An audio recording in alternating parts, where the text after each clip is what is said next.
Germanton super speciality hospital, national award winner doctor Mir Jawad Jar Khan, German trained senior orthopaedic surgeon and director. 2 दिन पहले बिहार के chief minister Nitish Kumar एक मुस्लिम doctor के चेहरे से नकाब हटाए थे, उसको लेकर देश भर में बवाल मच गया।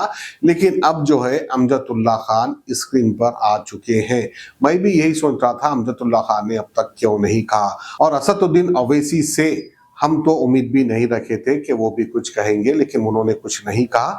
क्योंकि आज अमजदुल्ला खान ने कहा कि ये इंतजार कर रहे थे, क्योंकि AIMIM के बिहार में 5 MLA है और एक MLA जो कि बिहार के प्रेसिडेंट है, उनको जो है अच्छा पोस्ट भी दिया गया है बिहार की असेंबली में। क्योंकि ये पोस्ट के लिए नाम दिया गया था उसामा का, जो कि साबिक MP शाहबुद्दीन के बेटे हैं और RJD से MLA भी है, लेकिन उनका नाम को कबूल नहीं किया।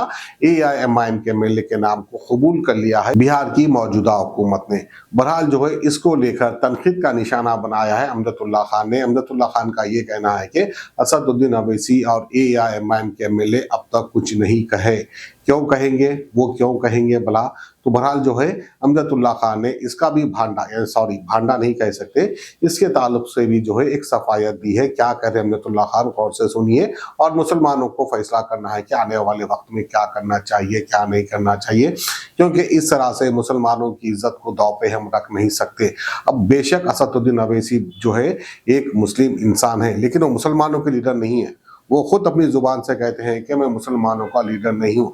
असदुद्दीन अवैसी के चेहरे पे दाढ़ी है तो उनके लिए है, असदुद्दीन अवैसी के चेहरे पे टोपी है तो उनके लिए है। असदुद्दीन अवैसी इबादत करते हैं, 5 वक्त की नमाज पढ़ते हैं, शायद ताजुद भी पढ़ते होंगे, लेकिन उनके लिए पढ़ते हैं। कौम के लिए क्या करते हैं, ये कहीं ना कहीं सवाल उठता है, क्योंकि कौम ही है जो इनको MP बनाती है। अब ये कौम के लिए क्या करते हैं, क्या नहीं करते हैं, देखने वाली बात होगी। वैसे जब तक असदुद्दीन अवैसी जो है बिहार नहीं गए थे, तब तक मुसलमान MLAs की तादाद बहुत ज्यादा थी। जैसा ही असदुद्दीन अवैसी के मुबारक कदम बिहार पहुंच गए, उसके बाद ऑटोमेटिकली मुस्लिम MLAs कम होने लगे और AIMIM के 5 MLA जीते। बहरहाल तादाद तो कम हो गई, लेकिन इनके MLA जीते। अब क्या है क्या नहीं है सियासत, अमीर गरीब पढ़े लिखे जाहिल सभी को समझना चाहिए, और मुसलमानों के हक में क्या बेहतर हो सकता है उसके लिए हमें और आपको फैसला करना चाहिए। अमजदुल्ला खान क्या कह रहे हैं? अस्सलाम वालेकुम। मैं अमजदुल्ला खान, स्पोक्समैन MBT। जैसा कि आप लोग जानते हैं कि 2 दिन कबल बिहार में नीतीश कुमार जो बिहार के चीफ मिनिस्टर है, एक ऐसा घिनौना हरकत करते हुए पाए गए कि एक मुस्लिम लड़की जो डॉक्टर है पेशे से, वो अपना अपॉइंटमेंट लेटर लेने के लिए जब आई तो उसका ज़बरदस्ती से नकाब खींचने की कोशिश की, न बल्कि खींचे उसको नकाब को। ये वाक़या हुआ 2 दिन हुए, तो मैंने अपनी तरफ से कोई रद्द-ए-अमल नहीं दिया था। खामोश था मैं, कि मैं ये देख रहा था कि असदुद्दीन ओवैसी और इनके 5 जो अरकान असेंबली है बिहार के, अख्तर उल ईमान जो इनके फ्लोर लीडर है, और दीगर MLAs, इनका रद्द-ए-अमल क्या रहता बोलकर।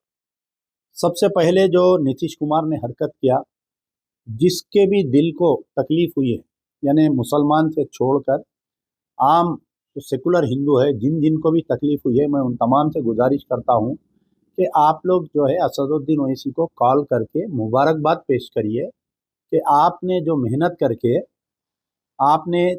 करके RJD कांग्रेस को हराया और नीतीश कुमार और BJP को बिहार में जिताया। तो वो जो है बिहार के चीफ मिनिस्टर ने एक मुस्लिम लड़की का नकाब खींचा, तो इसकी रास्त जिम्मेदारी और मुबारकबाद के हकदार जो है असदुद्दीन ओवैसी और अख्तर उल ईमान और इनके 4 MLAs हैं। यहाँ पर JDU BJP हुकूमत बनने से आम मुसलमानों का तो कोई फ़ायदा नहीं हुआ बिहार के, बल्कि अख्तर उल ईमान को जो है जो लेजिस्लेटिव असेंबली में मुस्लिम MLAs की एक कमेटी होती है, committee on minority affairs, MLAs की कमेटी होती है, उसका इनको चेयरमैन बनाया गया, जो एक कैबिनेट रैंक पोस्ट होता है, जो अक्सर अपोजिशन को दिया जाता है। RJD के जो लोग हैं, जो RJD में जो अपोजिशन लीडर है, उन्होंने नाम दिया था, उसामा का नाम दिया था, उसामा साहब का कि इनको चेयरमैन बनाया जाए माइनॉरिटीज़ कमेटी का, लेकिन उनको नहीं बनाकर नीतीश कुमार ने अख्तरुल ईमान को इसका चेयरमैन बनाया गया।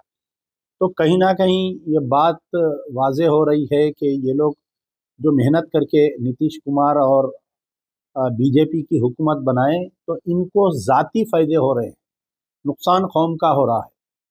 वहाँ पर जो है बुलडोज़र चलाए जा रहे हैं, कई मुसलमानों के घर गिराए जा रहे हैं, कोचा दामन में बुलडोज़र लगाया गया, यानी सीमांचल के कई मुकामात पर बुलडोज़र लगाया गया।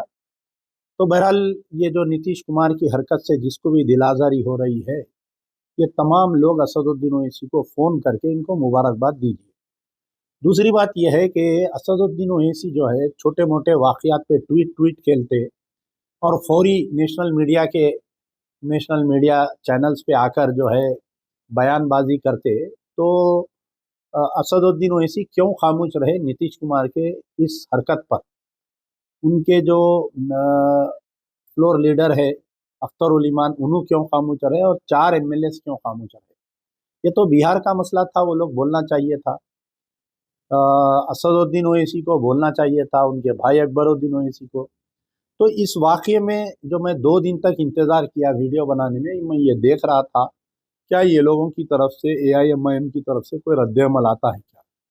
यानी न सिर्फ मुसलमान बल्कि कई गैर मुस्लिम लोग नीतीश कुमार की हरकत की निंदा किए हैं।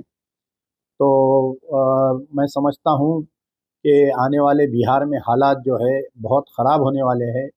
नीतीश कुमार तो नाम के चीफ मिनिस्टर रहेंगे, जैसा उत्तर प्रदेश में मुसलमानों के ख़िलाफ़ में जो वाक़यात पेश आ रहे हैं, वैसे ही वाक़यात के लिए बिहार के मुसलमानों को भी तैयार होना चाहिए।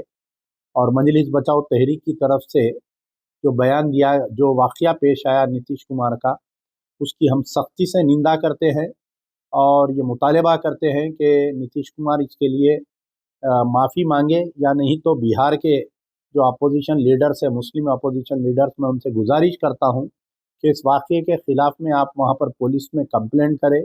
अगर पुलिस केस रजिस्टर नहीं कर रही तो बिहार के हाई कोर्ट में इनके ख़िलाफ़ में प्राइवेट कंप्लेंट डालते हुए इनको इसकी सज़ा दिलाए।